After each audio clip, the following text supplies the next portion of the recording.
നമ്മൾ ഇന്ന് നോക്കാനായിട്ട് പോകുന്നത് NIOS പൊളിറ്റിക്കൽ സയൻസിൻ്റെ കുറച്ച് ഒബ്ജക്റ്റീവ് ക്വസ്റ്റ്യൻസ് ആണ്. അപ്പോൾ നിങ്ങൾ ആദ്യമായിട്ടാണ് ഈ ചാനൽ കാണുന്നതെങ്കിൽ ജസ്റ്റ് ഒന്ന് സബ്സ്ക്രൈബ് ചെയ്യുക. അതേപോലെ തന്നെ വീഡിയോ ഇഷ്ടമായ ഫ്രണ്ട്സിനൊക്കെ നിങ്ങളൊന്ന് ഷെയർ ചെയ്യാനും മറക്കരുത്.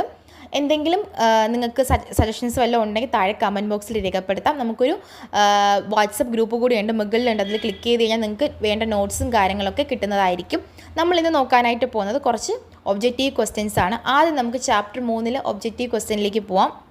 അപ്പോൾ ചാപ്റ്റർ 3 നമുക്കറിയാം പ്രധാനപ്പെട്ട ഒരു ചാപ്റ്ററാണ്. അതിൽ ഒന്നാമത്തെ ക്വസ്റ്റ്യൻ ആണ്, the society provide and dash to the means of state.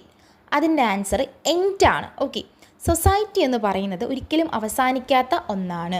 Okay, ഇത് നമ്മൾ ക്ലാസ് എടുത്ത സമയത്ത് പറഞ്ഞിട്ടുണ്ടായിരുന്നു. അപ്പോൾ നിങ്ങൾ ക്ലാസ് കേട്ടിട്ടില്ലെങ്കിൽ ആ പ്ലേലിസ്റ്റിൽ പോയി നോക്കിക്കഴിഞ്ഞാൽ നിങ്ങൾക്കത് മനസ്സിലാക്കാനായിട്ട് പറ്റും. രണ്ടാമതായിട്ട് നമ്മുടെ സ്റ്റേറ്റിലുള്ള ആളുകളുടെ മെമ്പർഷിപ്പ് എങ്ങനെയാണ്? കമ്പൽസറി ആണ്. അടുത്ത് മൂന്നാമത്തെ ക്വസ്റ്റ്യൻ ആണ്, ഗവൺമെൻറ്റിൻ്റെ ഏത് ഫംഗ്ഷനിൽ പെടുന്നതാണ് ലോ മേക്കിംഗ്? ഏത് ഫംഗ്ഷനിലാണ്? Legislative functions. അപ്പോൾ ഇത്രയും ക്വസ്റ്റ്യൻസ് ആണ് നമ്മുടെ ഈ ഒരു ചാപ്റ്ററിൽ നിന്ന് ചോദിക്കാൻ ചാൻസ് ഉള്ള ക്വസ്റ്റ്യൻസ്. ഒന്ന് പഠിച്ചു വെച്ചേക്കുക. അടുത്ത് നമുക്ക് ചാപ്റ്റർ 4ലേക്ക് പോകാം. 4 ഏതാണ്? പൊളിറ്റിക്കൽ പാർട്ടീസാണ്, മേജർ പൊളിറ്റിക്കൽ പാർട്ടീസ്. നമുക്കറിയാം മാർക്സിസം, ലിബറലിസം അങ്ങനെയുള്ള കുറേ തിയറീസ് വരുന്ന ഒരു ചാപ്റ്ററാണ്.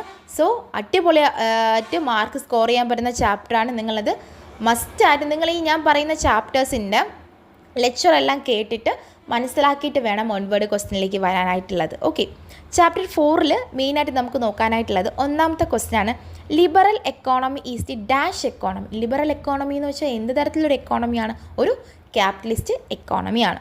അടുത്ത് നമ്മുടെ ഗാന്ധിജിയുടെ കാര്യം ഞാൻ ഈ ചാപ്റ്റർ പഠിപ്പിക്കാൻ പറഞ്ഞിട്ടുണ്ടായിരുന്നു. ഗാന്ധിജി വിഭാവനം ചെയ്ത സർവോദയെ പറ്റിയിട്ടും അതേപോലെ തന്നെ ഗ്രാമസ്വരാജിനെ പറ്റിയിട്ടും ട്രസ്റ്റ്ഷിപ്പിനെ പറ്റിയിട്ടും അങ്ങനെ കുറേ കാര്യങ്ങൾ നമ്മൾ ആ ചാപ്റ്റർ പഠിച്ചിട്ടുണ്ടായിരുന്നു. അപ്പോൾ നിങ്ങൾ കേൾക്കാത്ത ആളുകളുണ്ടെങ്കിൽ ഞാൻ വീണ്ടും പറയാണ്, പോയി അതൊന്ന് കേട്ട് നോക്കിയിട്ട് വേണം ഇതിലേക്കത്തേക്ക് വരാനായിട്ട്, അല്ലെങ്കിൽ നിങ്ങൾക്ക് മനസ്സിലാവില്ല. ഓക്കെ, അപ്പോൾ രണ്ടാമത്തെ ക്വസ്റ്റ്യൻ എന്ന് പറയുന്നത്, what did Gandhiji call the greatest good of all the individuals especially of the poorest of the poor? Gandhiji വിഭാവനം ചെയ്യുന്ന ഇന്ത്യ എന്ന് പറയുന്നത് എല്ലാ ആളുകൾക്കും ഈക്വലി ഇമ്പോർട്ടൻസ് കൊടുക്കുന്ന ഒരു ഇന്ത്യയാണ്. അത് ഏത് തിയറിയുമായി ബന്ധപ്പെട്ടതാണ് വന്നേക്കുന്നത്? ഏത് തിയറിയാണ്? നമ്മുടെ സർവോദയ എന്ന് പറയുന്ന ഒരു തിയറിയുമായി ബന്ധപ്പെട്ടാണ് അത് വന്നിട്ടുള്ളത്. അടുത്തൊരു ക്വസ്റ്റ്യൻ ആണ്, ഗാന്ധിജി ഷെഡ്യൂൾ കാസ്റ്റിൽ ഉൾപ്പെടുത്താൻ പറഞ്ഞിട്ടുള്ള ആളുകൾ ആരൊക്കെയാണെന്നാണ്. ആരൊക്കെയാണ്? നമ്മുടെ ഹരിജൻസ് ആണ്. അടുത്ത് വരുന്നതെന്ന് വെച്ചാൽ ഗാന്ധിജി സജസ്റ്റ് ചെയ്ത എംപ്ലോയർ കോർഡിനേഷൻ റിലേഷൻഷിപ്പ് എന്ന് വെച്ചാൽ എങ്ങനെയുള്ളതാണ്? ട്രസ്റ്റ്ഷിപ്പ് ആയിട്ടുള്ള ഒരു റിലേഷൻഷിപ്പാണ്. പിന്നെ അടുത്ത് ഗാന്ധിജി വിഭാവനം ചെയ്ത ഇന്ത്യ അല്ലെങ്കിൽ സ്റ്റേറ്റ് എന്ന് പറയുന്നത് എങ്ങനെയുള്ളതാണ്? രാമസ്വരാജാണ്. ഓക്കെ, ഇതൊക്കെ നിങ്ങൾക്ക് ഇപ്പോൾ കേൾക്കുമ്പം കൺഫ്യൂഷൻ ആണെങ്കിൽ നിങ്ങൾ ആ വീഡിയോ കാണണം. അത് കണ്ടു കഴിഞ്ഞാൽ നിങ്ങൾക്ക് മനസ്സിലാവും. നമുക്ക് ഈ സെക്ഷൻ വളരെ പെട്ടെന്ന് തീർക്കണം, മനസ്സിലാവും. ഇത് എക്സ്പ്ലെയിൻ ചെയ്ത് കഴിഞ്ഞാൽ കുറേ ആളുകൾ ബോർ അടിക്കുന്നുണ്ട്. അതുകൊണ്ടാണ് ഞാൻ അധികം എക്സ്പ്ലെയിൻ ചെയ്യാത്തത്. ഓക്കെ, അടുത്തൊരു ചാപ്റ്റർ എന്ന് പറയുമ്പോൾ ചാപ്റ്റർ 6 ഞാൻ പറഞ്ഞു, ഫണ്ടമെൻ്റൽ റൈറ്റ് ആണ്. വളരെ ഇമ്പോർട്ടൻ്റ് ആണ്. ഇതിൽ നിന്നൊരു 10 മാർക്കിന് ക്വസ്റ്റ്യൻസ് മസ്റ്റായിട്ട് ചോദിക്കുന്ന ഒരു ചാപ്റ്ററാണ്.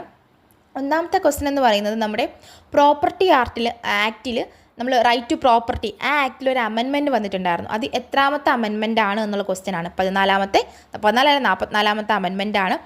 ഫണ്ടമെൻ്റൽ റൈറ്റ് ഏത് പാർട്ടിലാണ് ഉൾപ്പെടുത്തിയിട്ടുള്ളത്? അടുത്ത ക്വസ്റ്റ്യൻ ആണ്. പാർട്ട് 3 ആണ്. നമുക്ക് എത്ര ഫണ്ടമെൻ്റൽ റൈറ്റ്സ് ആണ് ഉള്ളത്? 6 ഫണ്ടമെൻ്റൽ റൈറ്റ്സ് ആണ് ഉള്ളത്.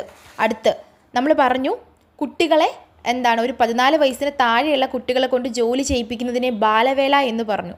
അപ്പം അത് തന്നെയാണ് ഇതിലും പറഞ്ഞേക്കുന്നത്. ബാലവേല എന്ന് പറയുന്നത് എത്ര വയസ്സ് വരെയുള്ള കുട്ടികൾക്ക് ഉള്ളതാണ്, അതായത് കുട്ടികൾ ചെയ്യാൻ പാടില്ലാത്തതാണ് 14 വയസ്സ്. അതേപോലെ തന്നെ റിട്ടുകൾ പുറപ്പെടുവിക്കുന്ന ആരാണ്? നമ്മുടെ ഹൈക്കോടതിയാണ്. പിന്നെ നമ്മൾ കുറേ റിട്ടുകളെ പറ്റിയിട്ട് നമ്മൾ പഠിച്ചിട്ടുണ്ട്. അതിൽ 15ാമത്തെ ക്വസ്റ്റ്യൻ പറയുന്നത്, ഒരാളെ ഇങ്ങനെ പിടിച്ചു വച്ചേക്കുന്നത് ഏത് റിട്ടുമായി ബന്ധപ്പെട്ടതാണ്? നമ്മുടെ ഹേബിയസ് കോർപ്പസ്. നമുക്കറിയാം, ആളുകളെ ഇങ്ങനെ പിടിച്ചു വയ്ക്കുന്ന സമയത്ത് അയാളുടെ ബന്ധുക്കൾ കോടതിയിൽ പോയിട്ട് ഇങ്ങനെ വിട്ടുകിടണം എന്നിങ്ങനെ പറഞ്ഞു കഴിഞ്ഞാൽ കോടതി ഹേബിയസ് കോർപ്പസ് പുറപ്പെടുവിച്ച് അയാളെ വിട്ടുകൊടുക്കുന്നതാണ്.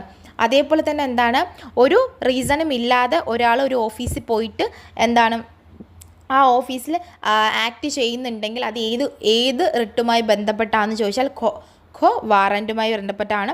അതേപോലെ തന്നെ നമ്മുടെ കോടതികളിൽ ഒരു കേസ് വേറൊരു കോടതിയിലേക്ക് മാറ്റിവെക്കുന്ന സമയത്ത് അങ്ങനെ മാറ്റിവെക്കാനായിട്ട് പുറപ്പെടുവിക്കുന്ന റിട്ട് ഏതെന്ന് ചോദിച്ചാൽ സെർഷറിയാണ്.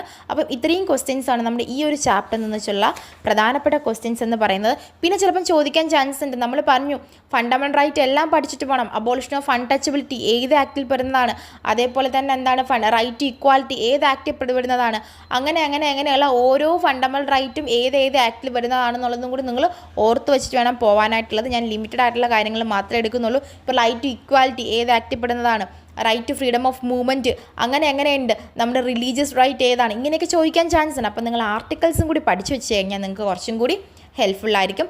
അടുത്തൊരു വീഡിയോയിൽ ബാക്കി കാര്യങ്ങളും കൂടി ഞാൻ ഉൾപ്പെടുത്തുന്നതായിരിക്കും. അപ്പോൾ നമുക്ക് അടുത്ത വീഡിയോയിൽ കാണാം. So thanks for watching.